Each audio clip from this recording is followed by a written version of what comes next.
La sociedad no se vuelve estúpida de golpe. Se vuelve estúpida cuando deja de pensar por sí misma. Y eso, para Nietzsche, no era una casualidad ni un accidente histórico, sino el síntoma más claro de una decadencia profunda. El verdadero problema no es la falta de información, sino la renuncia voluntaria al pensamiento. Nunca hubo tantos datos, tantas opiniones, tantas voces hablando al mismo tiempo, y sin embargo, cada vez hay menos ideas propias. La mente moderna está saturada, no despierta. Nietzsche entendía el pensamiento como un acto de valentía. Pensar no es repetir, no es opinar, no es reaccionar. Pensar es enfrentarse a lo que incomoda, a lo que contradice, a lo que te obliga a revisar quién eres. Y eso tiene un precio. Pensar te separa del grupo. Pensar te vuelve incómodo. Pensar te deja sin refugio. Por eso la mayoría no piensa. Obedece, consume, repite. El pensamiento crítico muere cuando la mente se acostumbra a que otros decidan por ella. Cuando las ideas ya vienen masticadas, etiquetadas y aprobadas socialmente. La persona deja de preguntarse, ¿es verdad? Y empieza a preguntarse, ¿encaja? Ese cambio parece pequeño, pero es devastador, porque en ese momento el criterio personal es sustituido por el aplauso colectivo. Y ahí comienza la verdadera estupidez. Para Nietzsche, una mente que no se entrena se debilita, igual que un cuerpo que no se mueve. La sociedad moderna ha confundido comodidad con progreso. Ha eliminado el esfuerzo intelectual en nombre de la facilidad. Todo debe ser rápido, digerible, simple, emocional. Pensar despacio se percibe como pérdida de tiempo. Dudar se interpreta como inseguridad. Profundizar se ridiculiza como pedantería. Así, el pensamiento crítico no desaparece por censura directa, sino por desuso. La mayoría no es estúpida porque no pueda pensar, sino porque no quiere hacerlo. Pensar implica asumir responsabilidad. Si piensas, ya no puedes culpar al sistema, a la sociedad o a los demás con tanta facilidad. Pensar te obliga a reconocer tu parte, tu error, tu mediocridad. Y eso duele. Es mucho más cómodo repetir un discurso aprendido que construir uno propio. Nietzsche veía con claridad que las masas prefieren certezas simples a verdades complejas. La verdad exige fortaleza. La certeza prefabricada ofrece alivio. Por eso triunfan los eslóganes, las frases cortas, las ideas absolutas. No porque sean verdaderas, sino porque liberan al individuo del esfuerzo de pensar. Y cuando una sociedad premia esa actitud, la estupidez se institucionaliza. Aquí aparece el primer vínculo con los siguientes temas. Cuando el pensamiento crítico muere, el individuo queda indefenso. Sin criterio propio, busca dirección afuera. Necesita que alguien le diga qué creer, qué odiar, qué defender. Ese vacío interior no se queda quieto. Se llena con la voz del grupo, con la moral dominante, con el ruido constante. Así, la muerte del pensamiento crítico no es solo un problema intelectual, es el inicio de una sumisión psicológica. Nietzsche no hablaba desde la nostalgia de un pasado mejor. Hablaba desde una advertencia. Una sociedad que deja de pensar prepara el terreno para su propia degradación. Porque cuando el pensamiento muere, todo puede ser justificado, todo puede ser aceptado, todo puede ser normalizado. Y lo más peligroso es que esa decadencia ya no se percibe como un problema, sino como algo natural. Este es el primer paso hacia la estupidez colectiva, no la ignorancia, sino la pereza mental convertida en virtud. Y una vez que el pensamiento crítico cae, el siguiente fenómeno es inevitable, el ascenso del rebaño. Cuando el pensamiento crítico desaparece, el vacío no queda vacío por mucho tiempo. La mente humana necesita dirección, pertenencia, una sensación de seguridad. Y cuando ya no la encuentra en su propio criterio, la busca afuera. Aquí es donde Nietzsche introduce una de sus ideas más incómodas y actuales, el espíritu de rebaño. No como un insulto superficial, sino como un mecanismo psicológico profundo que domina a las sociedades en decadencia. El rebaño nace del miedo. Miedo a estar solo, a equivocarse, a quedar excluido. Pensar por cuenta propia implica riesgo. Seguir al grupo, no. En el rebaño, el individuo se diluye. Ya no carga con la responsabilidad de sus ideas porque no son suyas. Son lo que todos piensan. Y eso ofrece una tranquilidad peligrosa. Si todos creen lo mismo, nadie se siente culpable. Nietzsche observó que, cuando una sociedad pierde individuos fuertes, produce masas obedientes. El rebaño no busca la verdad, busca consenso. No quiere comprender, quiere pertenecer. Por eso reacciona con hostilidad ante cualquiera que piense distinto. El que cuestiona no es visto como alguien que aporta, sino como alguien que amenaza la estabilidad emocional del grupo. El pensamiento independiente se convierte en traición. Aquí la estupidez deja de ser individual y se vuelve colectiva. El rebaño piensa en bloque, siente en bloque, se indigna en bloque. No analiza, responde. No reflexiona, reacciona. La opinión deja de ser el resultado de un proceso interno y pasa a ser una señal de afiliación. Ya no importa si algo es verdadero o falso, sino de qué lado estás. Nietzsche entendía que el rebaño necesita enemigos. El grupo se cohesiona mejor cuando tiene algo que odiar. Por eso las masas siempre buscan figuras a las que señalar, ridiculizar o cancelar. El diferente, el solitario, el que no encaja, se convierte en blanco. No porque sea peligroso, sino porque recuerda algo que el rebaño no soporta ver: la posibilidad de vivir sin permiso. El triunfo del rebaño no ocurre por imposición violenta, sino por seducción. Se presenta como moral, como justicia, como bondad. El rebaño se convence de que su forma de pensar es la única correcta y que cualquier desviación es inmoral. Así, la mediocridad se protege a sí misma disfrazándose de virtud. Y cuanto más grande es el grupo, más se refuerza esa ilusión. En este punto, la relación con el tópico anterior se vuelve clara. Una mente que no piensa necesita un grupo que piense por ella. Y una vez dentro del rebaño, el individuo pierde algo esencial: la capacidad de soportar la soledad. Nietzsche sabía que la soledad es el precio de la lucidez. El rebaño, en cambio, ofrece compañía a cambio de obediencia. Y la mayoría acepta el trato sin cuestionarlo. La estupidez colectiva se vuelve entonces agresiva. No tolera la diferencia. No admite dudas. No permite matices. Todo debe ser simple, claro, binario. Bueno o malo. Con nosotros o contra nosotros. El rebaño no puede permitirse complejidad porque la complejidad exige pensamiento, y el pensamiento amenaza su estructura. Nietzsche no odiaba a las masas por desprecio, sino por diagnóstico. Veía en ellas el síntoma de una humanidad que había renunciado a superarse. El rebaño representa el estancamiento, la repetición, la nivelación hacia abajo. No quiere crecer, quiere que nadie sobresalga. Y cuando alguien lo hace, el rebaño no intenta elevarse, intenta arrastrarlo hacia abajo. Este es el verdadero triunfo del rebaño: no solo dominar a la mayoría, sino convencerla de que esa dominación es libertad. Y cuando una sociedad llega a ese punto, la estupidez ya no es un defecto, es un sistema. Cuando el rebaño se consolida, ocurre algo todavía más peligroso. La mediocridad deja de ser una condición y se transforma en un ideal moral. Para Friedrich Nietzsche, este era uno de los signos más claros de una sociedad enferma. No se trata solo de que existan personas mediocres, eso siempre ha ocurrido, sino de que el sistema empiece a protegerlas, justificarlas y elevarlas como modelo a seguir.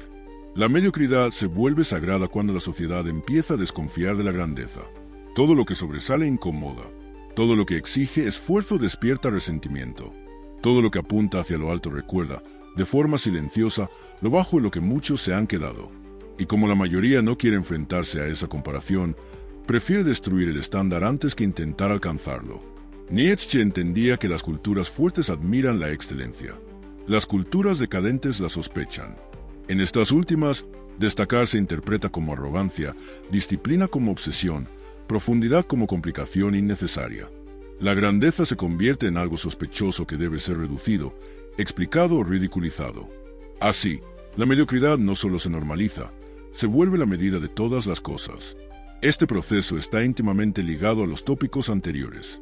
Cuando el pensamiento crítico muere y el rebaño toma el control, la mediocridad encuentra el terreno perfecto para reinar. El rebaño no soporta jerarquías naturales. No tolera que alguien sea mejor, más fuerte o más lúcido. No porque eso sea injusto, sino porque rompe la ilusión de igualdad cómoda que lo mantiene unido. Por eso el rebaño no aspira a elevarse, sino a nivelar hacia abajo. La adoración de la mediocridad se disfraza de moral. Se habla de humildad, de normalidad, de ser como todos.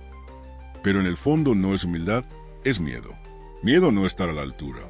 Miedo a quedar expuesto. Miedo a admitir que la vida exige más de lo que uno está dispuesto a dar. En lugar de aceptar ese desafío, la sociedad redefine el éxito para que nadie tenga que esforzarse demasiado.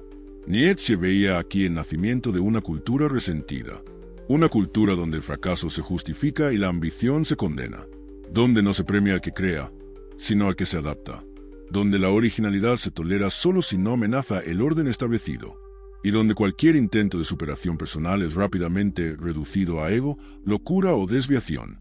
La estupidez social alcanza aquí una nueva fase.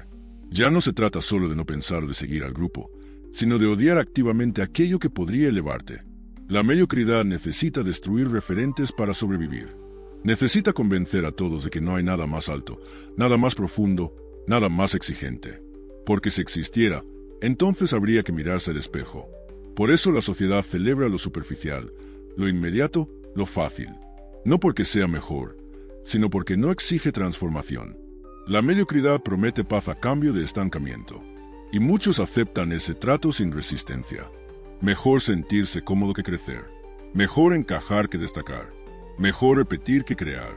Nietzsche sabía que una sociedad así no produce individuos fuertes, sino seres domesticados. Personas que confunden tranquilidad con sentido, que llaman felicidad a la ausencia de conflicto, que prefieren una vida sin tensión antes que una vida con propósito. Y esa elección, repetida millones de veces, construye una cultura entera basada en la pequeñez. Cuando la mediocridad se convierte en ideal, la moral deja de ser una guía para elevar al individuo y pasa a ser un mecanismo de protección para la debilidad. Para Friedrich Nietzsche, este era uno de los síntomas más peligrosos de la decadencia cultural. Una moral construida no desde la fortaleza, sino desde el miedo. Y una moral así no forma mentes fuertes, sino mentes frágiles, dependientes y fácilmente manipulables. Nietzsche no atacaba la moral por crueldad, sino por lucidez. Veía que muchas normas sociales no nacen del deseo de mejorar al ser humano, sino de la necesidad de evitar el conflicto, el dolor y la responsabilidad. La moral débil no busca verdad, busca alivio. No exige transformación, exige conformidad. Y cuando una sociedad adopta este tipo de moral como norma, el pensamiento se atrofia. Una mente fuerte es aquella capaz de soportar tensiones internas, capaz de convivir con la duda, la contradicción y la incomodidad. Pero la moral débil enseña lo contrario.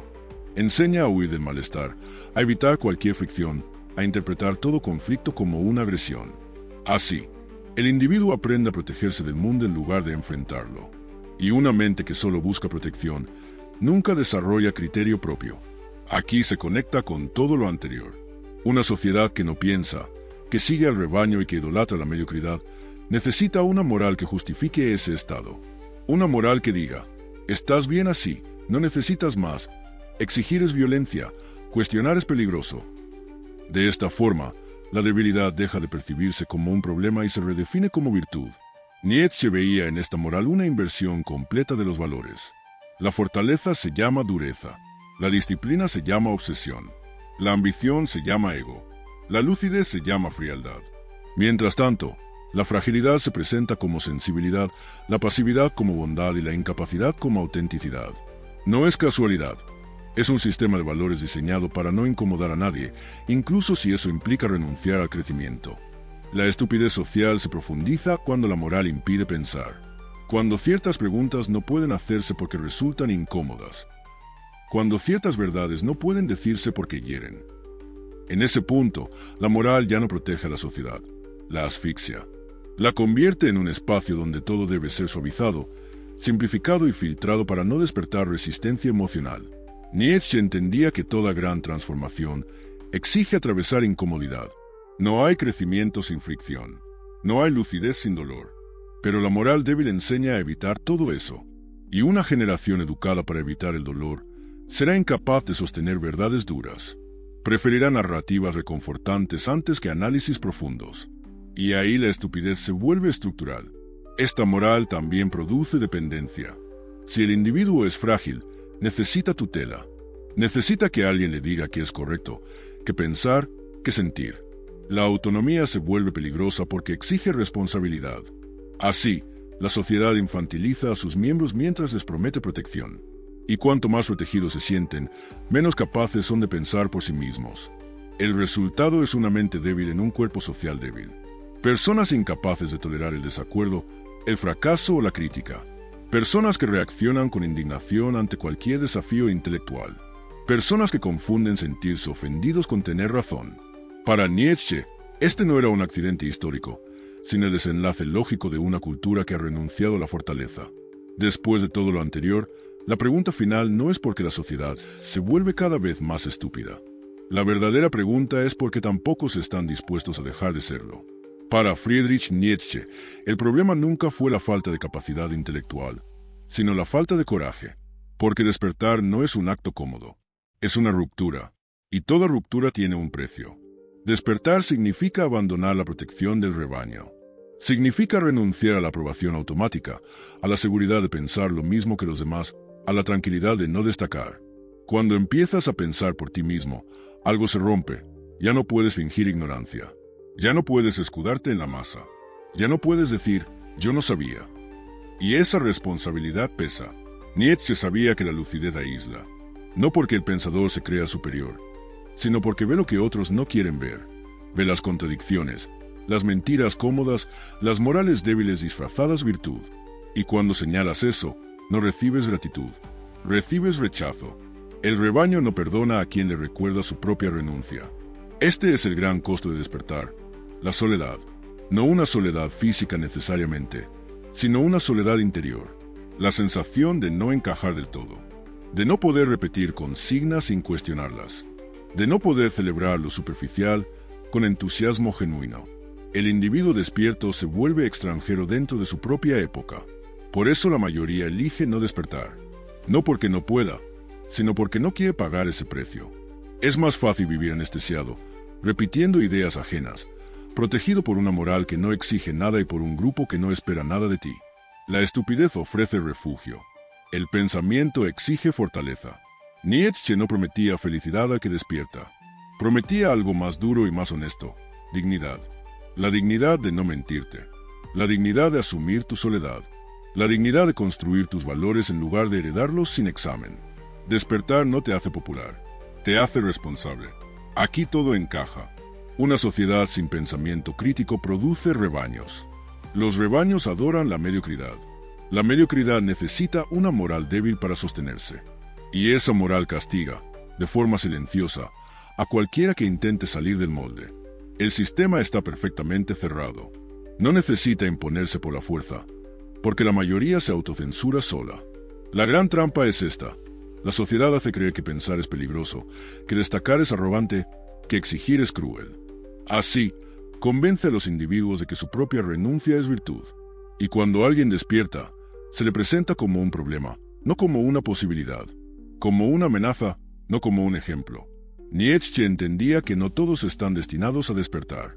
Y eso no era una condena moral, sino una constatación. La lucidez no es para las masas, es para los que pueden soportarla, para los que prefieren una verdad dura a una mentira cómoda, para los que aceptan caminar solos antes que marchar en fila hacia ninguna parte. El gran cierre es este: la sociedad se vuelve estúpida porque ser estúpido es barato. No exige esfuerzo, no exige conflicto, no exige transformación. Pensar, en cambio, cuesta.